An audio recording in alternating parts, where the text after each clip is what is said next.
So ఏడాది సందర్భంగా వాళ్ళు పెట్టుకున్నట్టున్నారు ఈరోజు మాది బ్రహ్మాండమైన సుపరిపాలన అని. ఎంతటి చీకటి పాలన, ఎంతటి దుష్పరిపాలన అని చెప్పడానికి విత్ ఎగ్జాంపుల్స్తో విత్ కలర్ ఫొటోస్తో సహా ఈరోజు వైఎస్ఆర్ కాంగ్రెస్ పార్టీ ప్రజల ముందుకు ఈ పుస్తకం తీసుకొచ్చింది. 160 పేజీల దాకా ఉంది. దీంట్లో కాంట్రాస్ట్ జగన్ అంటే నమ్మకం, చంద్రబాబు అంటే మోసం, విత్ క్లియర్ ప్రూఫ్స్, ఎలాంటి ఎవిడెన్సెస్ దాన్ని సబ్స్టాన్షియేట్ చేసే రకంగా ఈస్ట్మన్ కలర్ చిత్రం మొత్తం అన్ని రంగుల చిత్రాలతో దీన్ని ప్రచురించాం.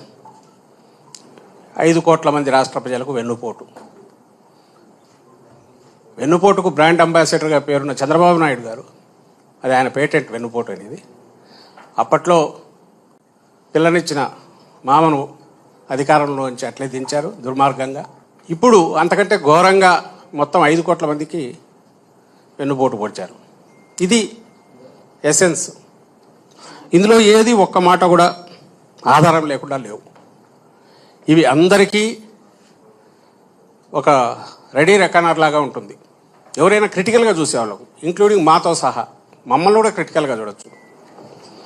ఇంత గట్టిగా ఎందుకనగా ఆత్మవిశ్వాసంతో అనగలుగుతున్నామంటే, ఆ రోజు జగన్మోహన్ రెడ్డి గారి పాలనలో బంగారు భవిష్యత్తుకు, రాష్ట్రానికి, పేదలకు, రాష్ట్ర ప్రజలందరికీ ఎలా పునాదులు వేసి ముందుకు తీసుకెళ్లారో అది ఉంది విత్ ఎవిడెన్సెస్. ఈ ఏడాదిలో మొత్తం ఎట్లా దాన్ని ధ్వంసం చేసి ఒక విధ్వంస పాలనో, చీకటి పాలననో, ఒక 10 ఏళ్లకు సరిపడా ఎట్లా అంతా చేశాడు ఏడాదిలో చంద్రబాబు నాయుడు అనేది దీంట్లో ఉంది.